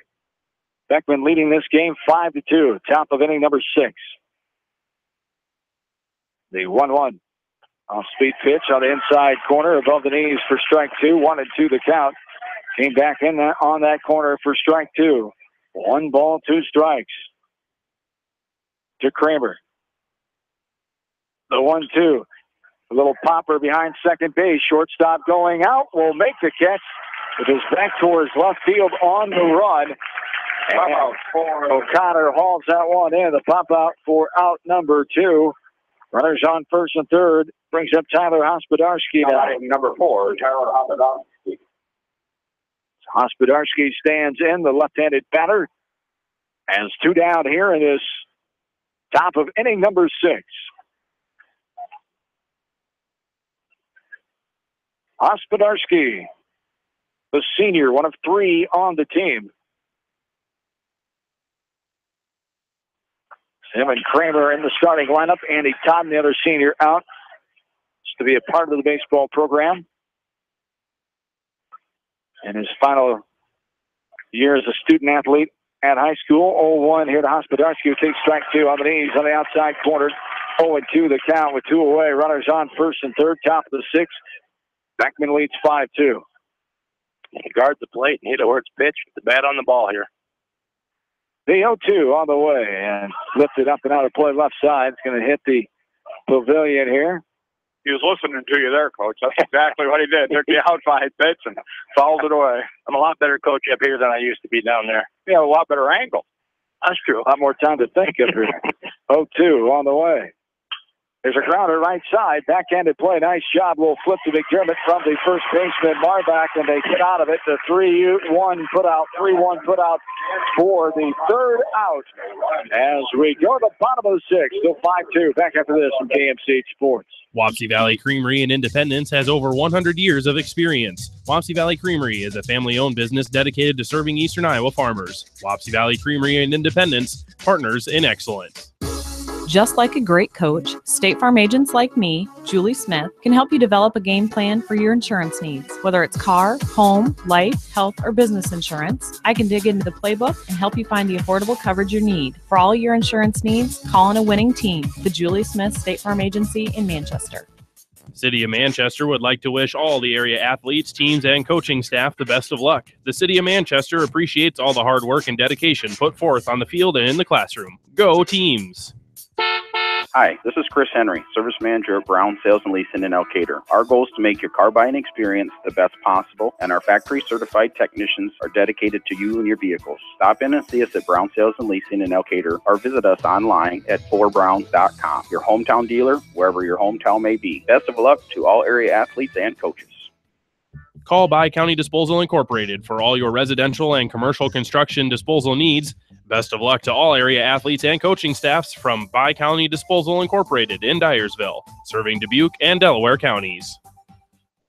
At Three Rivers, our customers come first. Your business is very important to us. Our goal is to provide you with the best products and service that you have come to expect from Three Rivers. Visit our website at threeriversfs.com or the location nearest you. Three Rivers, your partner in growth solutions. For all your residential and commercial plumbing, heating, and electrical needs, call Meyer Mechanical in Dyersville. Meyer Mechanical wishes all area teams, coaching staffs, and fans continued success.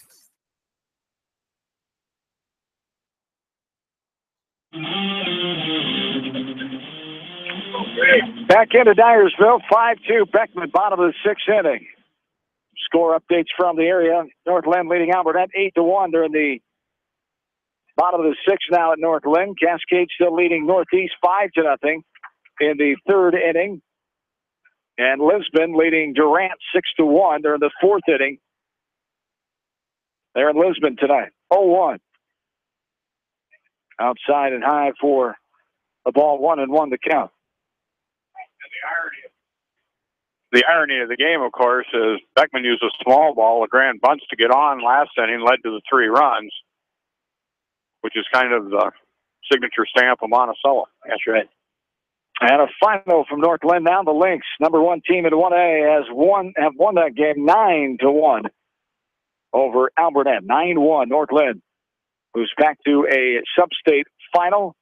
They're a third in a row, trying to get back to state for the second time in 3 seasons for the Northland baseball program. Albernet finishes at 23-12 as 40 wins for Northland continue to climb that school record at 40-2 now. Northland, number 1 team in 1A, win 9-1 over Albernet tonight. 2-2 here. Mesher to the leadoff batter right to the grand. That one scoots over the head of Hospodarski into right field. LeGrand is on the error. As the error there, LeGrand is on. Number 5, Joel Baskey. Hospodarski couldn't quite track that one in. No, you got it coming in between hop there, but as a second baseman, if you can knock it down and keep it in front of you, you're still going to probably get the runner. It's runner on first, nobody down. Bottom of the sixth. Beckman trying to add insurance runs. Monty trying to hold them right here as they already trail by 3 in the bottom of the sixth inning. 5-2, Beckman the lead. Joel Vansky stands in. Hit a triple last time up to center in the 5th and scored 1 of 3 runs in that inning. There he squared the bunt, took the ball.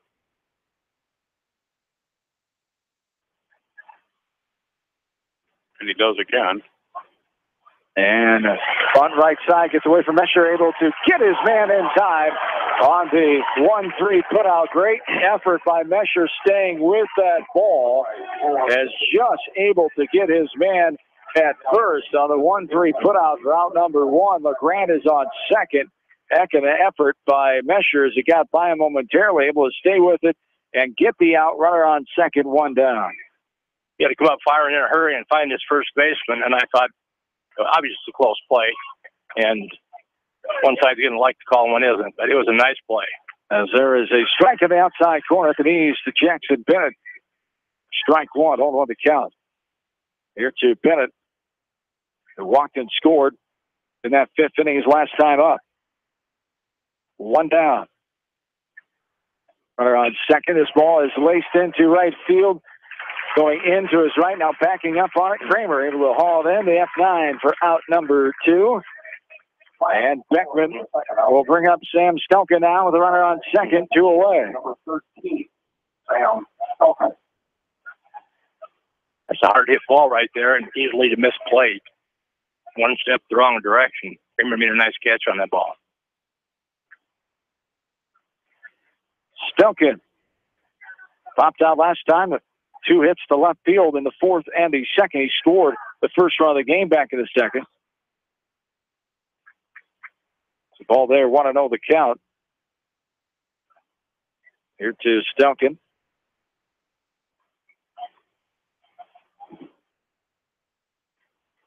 Grand, good lead out at second. This ball is hit into deep left field. Nielsen going back, still going back, backpedaling and getting that ball.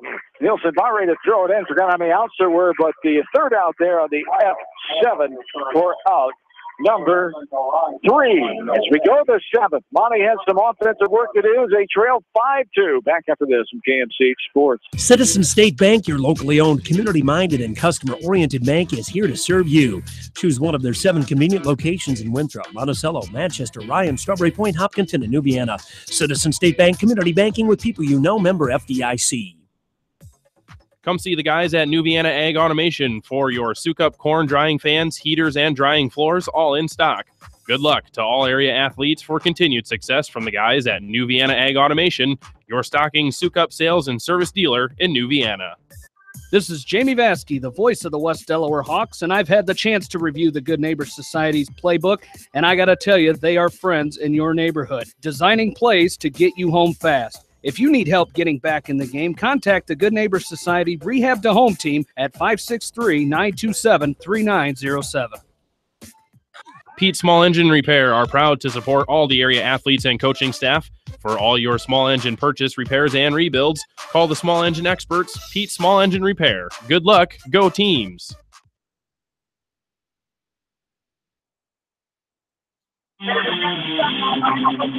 Back in to Dyersville, 99 pitches for Connor McDermott. His night is done as Jackson Bennett is on the mound, the new pitcher, second pitcher of the night for the Blazers, 5th overall this game. Jackson Bennett had 7 starts on the season, a 5-0 record. This is his 3rd appearance, 37 innings pitched, 19 hits against him, 15 runs against, 7 earned runs, a 1.32 ERA, 13 walks, 4 hit batters, 55 strikeouts. Opponents are hitting 134 against him. He comes in. He'll face the top of the order for Monticello, who needs 3 runs to keep their season going here with the top of the order. Gavin Cooper standing in. Cooper's first loggy and Monternock due up here. Cooper has 2 hits in this game. Struck out swinging his last time in the 4th. And another nice running catch there by Alex Nielsen went a long ways, much like Gavin Cooper did before. Those 2 kids have probably saved 5 runs. Great job by McDermott for Beckman settling down. And after that 3rd inning where he gave up 3 hit batters, I should say, gave up 2 runs. Boy, he settled down, had a couple of quick innings, 1, 2, 3. Only gave up 2 more hits after that. No free passes after getting out of that inning by striking out 3 in that 3rd. So excellent job by McDermott. 1-1 the count here to the leadoff man, Gavin Cooper. And McDermott, oddly enough, struck out 10 and didn't walk anybody. His hit batters were 4 hit batters were the issue with him. Strike 2, Cooper. On the outside corner there, called to Gavin for a count of 1-2 now. The 1-2 is Bennett. Throwing the heat here, up and out of play. Right side, 1 ball, 2 strikes. 5-2, Beckman with the lead.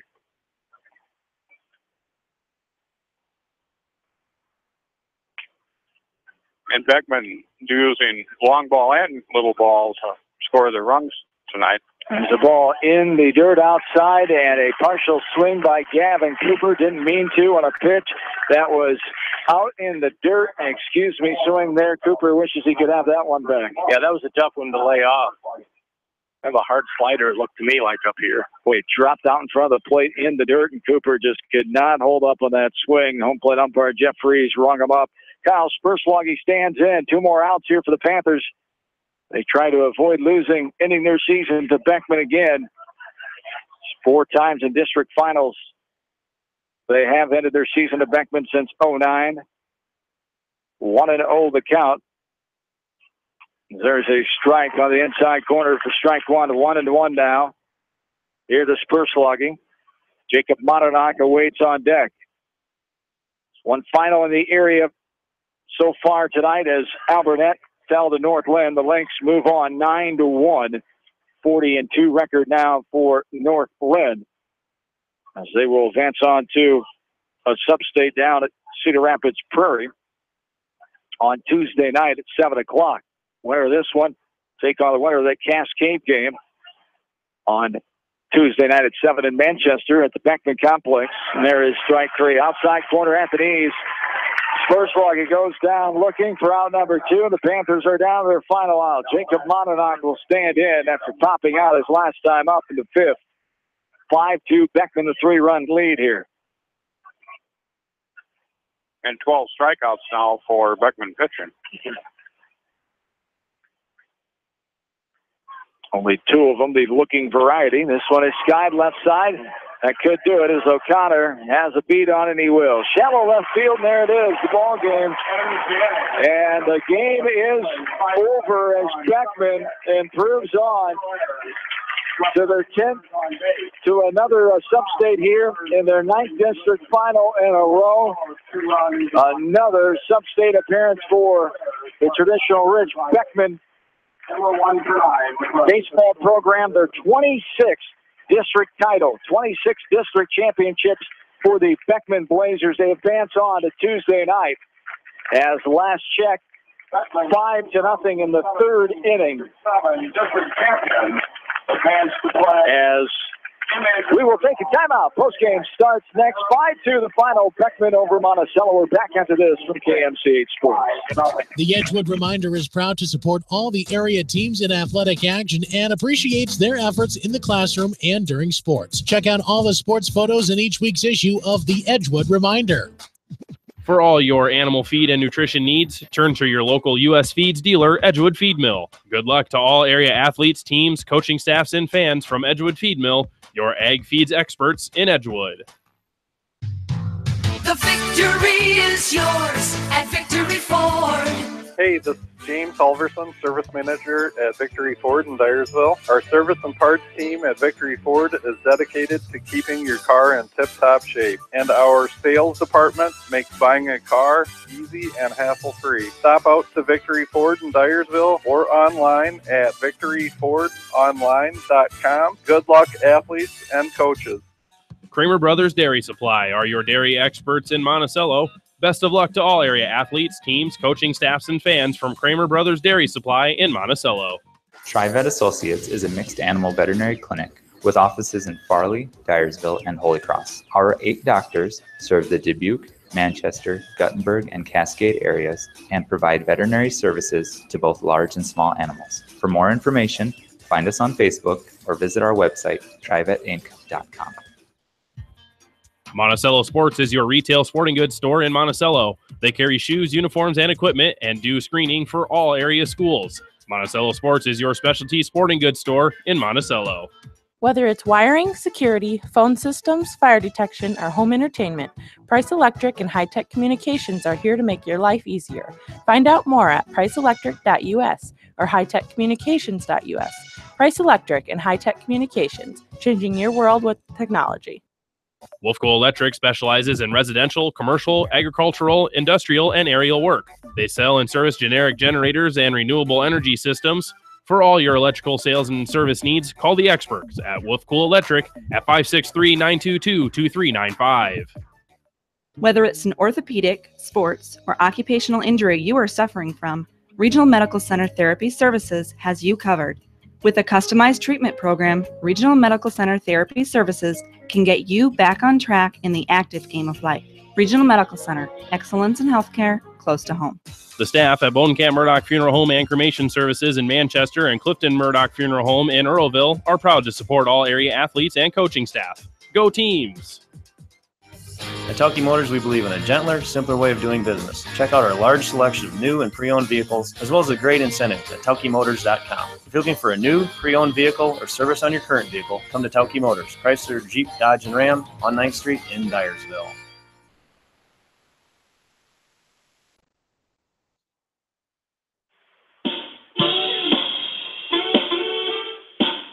Welcome back into Dyersville. The Beckman Blazers advance on to their 26th sub-state appearance in school history as 26 district championships, looking for their 18th state tournament. As they've been there 17 times, they get the 5-2 win here tonight over the Panthers of Monticello in a game that was a tight 2-2 until the 5th inning, when it was broke open by the Blazers' 3 runs in that 5th inning, as Beckman gets the win here tonight, 5-2. Let's take a look at the totals in this game. For Monticello, 2 runs, 5 hits, 2 errors. They left 7 runners on base. They struck out 12 times against Connor McDermott and Jackson Bennett. 10 of them by McDermott, 2 by Bennett. 12 total, 9 swinging, 3 looking. No walks and 4 hit batters. As those 4 hit batters, 3 of them taking the 3rd inning. One of them led to a run for the Panthers, and the other one was a wild pitch that allowed Spurswoggy to score in that 3rd inning. For Beckman, they scored 2 in the 2nd on a hit by Stelk and a hit by Marbach, as an RBI hit to left by Connor McDermott in that inning as well.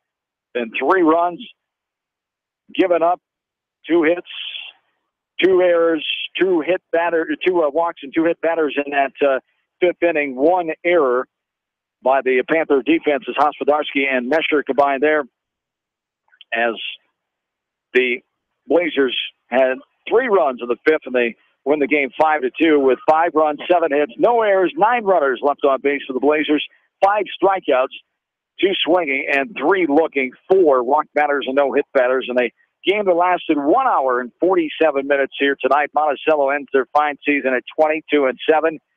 10-4 on the road as the Blazers improve on to number 17 in 2A at 28-11, 15-5 now at home as they advance on to another sub-state contest. And you had effort there by Monticello, of course. They came out. They weren't scared with the more experienced Beckman team. You knew it was going to be tough. Most of these Monty kids that we talked about, only 2 that played in an atmosphere like this a year ago. Most of them had not played in a big game like this when you have a lot of people on hand and you've got to control your emotions and get ready to play a game and block things out mentally. They did a good job for the most part, but Beckman showed that experience and able to make the plays there, especially that 5th inning, to take the lead for good. Certainly, and first of all, hats off to Beckman, Freddie Barton and his crew over there. They played Beckman baseball. They didn't get rattled when they had a little bit of a rough inning there when Monticello scored a couple of runs. And, you know, they pitch very well. They field very well. They put the bat on the ball and hit it hard a lot. But a couple of things stand out for me for Monticello tonight. First of all, Ryan Mononok didn't disappoint. He pitched very well against an awfully good hitting team. And a tip of the hat that you don't hear often is the Monticello outfielders. Those 3 kids, Alex Kramer, Gavin Cooper, and Alex Nielsen, have only made 3 errors this season between the 3 of them. And each one of them made some nice running catches with men on base, or we'd have had a much larger margin than this. But like you say, none of these kids need to hold their head down. They give it a good effort. They had a nice Monticello, brought a lot of people up tonight to watch the ball game. Real proud of their team after winning the River Valley North Division. Beckman, of course, always follows their team, greatly. And just a really good night for baseball. Beckman 5-0 in district finals in 2009 now over the Monticello Panthers as they get their 26th district championship. And this one had to really earn it a little more there. Things got dicey midway through, but great credit to C.J. McDermott calming down and coming back after giving up too many hit batters for his comfort there in the early innings. And then 3 runs for the Blazers. They were taking advantage of what Monty pitching gave them in that 5th inning, able to get 3 runs, and that was enough for the 3-run victory here tonight. And McDermott ended up with 99 pitches through an awful lot of strikes, 72, only 27 balls. Didn't walk anybody. He hit 4 guys, as we talked about, 3 of them in a row in the 3rd inning. But I think probably the statistic that won't be in the sheets that probably determined the game. We came into the game tonight talking about how Monticello liked to play little ball and Beckman likes to hit the ball as hard as you can. Well, if you look at the bunting situation, Monticello was 0 for 3. They had 2 fouls, and they hit into a force out from catcher to third. Beckman tried to bunt 3 times, had a foul, then had a sacrifice, but the big one was in the 5th inning when Riley LeGrand placed a perfect bunt down the third baseline, ended up on second after an error, and was the first of the 3 runs to score. That was the difference in the game. Beckman, again, plays a flawless game except for 1 inning. Wakana was the 1st inning. In this game tonight, it was the 3rd inning. Pitchers have been awfully good. I'm sure Jackson Bennett will be ready for Tuesday, and there'll never be a lack of motivation if the opponent ends up being Cascade. Monticello, on the other hand, seems to be snake bit a little bit, getting put in either Cascade or Beckman's district. A very good team, had very good years the last couple of years. I think if you look at the roster, they'll be a scary team next year with a lot of underclassmen, a lot of experience coming back, and they keep winning more and more games every year and keep getting closer and closer. So Monticello will be a team you want in the other district, I think, next year. Monticello, just a victim of very good baseball in the area for many years now. And when they had that 30-win team a few years back, they were placed in this district as well. Did not get to host this year from the state, and that's just the way it's drawn up. Sometimes from the state, you hate to see Cascade, Beckman, Monticello put in the same sub-states at least. You would wish the state would do something different, but that's the way it is, and that's life. And you have to go on with your business anyway, and not worry about that kind of stuff. Beckman proved they were the better team here tonight, and move on with the victory. A score update from Cascade, bottom of the 4th. Cougars having no issue with Northeast after losing to them in one of their games in conference play early in the year. It's 9-0 in the bottom of the 4th. Cascade beating Northeast as we get set to close this one out. Bobby, final thoughts? Yeah, one thing about what you just said, Monticello, Cascade, Dyersville, this isn't anything new. I mean, 40 years ago, I was up here with the game, so I can testify to that. And we've had district tournaments in Monticello, in Animos. The Cascade, I'm glad to see got one back this year. And this is a good geographic location for the surrounding teams. Obviously great seating. But again, there's good ball diamonds all over. You won't find a better one than Monticello, Cascade, Farley, up here. But the game's decided between the lines. That's the whole thing. Yes, indeed. All right. We will have coverage Tuesday night for Manchester, looking like Beckman for sure, and Cascade, the opponent, on Tuesday night in Manchester at Exide Field from the Beckman complex. Is Cascade leading in the bottom of the 4th, 9-0 over Northeast right now down at Legion Park in Cascade. As the Blazers move on the 26th district championship as they end the fine season. Congratulations to Monticello, 22-7. River Valley Conference North Division champions. First conference title since 1966 as they won the conference for the first time since being in the WAMAC 51 years ago, and also the second sweep over Cascade ever as a doubleheader sweep back on June 26th. Only the second time, 1998, when my partner Bob Hines was head coach of Monticello in his final year of coaching ever. 1998 is when they swept them at Cascade as well. So this only happened twice ever, Monticello and Cascade, to our knowledge, and both of them happened at Cascade as the Panthers end at 22-7. They say goodbye to 3 seniors. Those seniors, Tyler Hospodarski, Alex Kramer, and Annie Hodden. The Beckman, they're 8 seniors destined to get back to the state tournament, playing for Tom Jink Jr. Team Jink, 21 outs. The theme there for head coach Tom Jink Jr., who diagnosed with brain cancer. And this Team Jink theme continues into Tuesday night, a sub-state game in Manchester as the opponent, most likely the Cascade Cougars. Their 26th sub-state all-time, looking for their 18th state tournament appearance, are the Beckman Blazers. For in-studio producer Janelle Tucker, for my partners tonight, Bob Hines and Dan McClain, John Swisher saying once again the final 5-2. Beckman gets back to another sub-state contest as they end the Monticello Panthers season. Have yourselves a great night and a safe Saturday night. So long, everybody, from Dyersville, Iowa.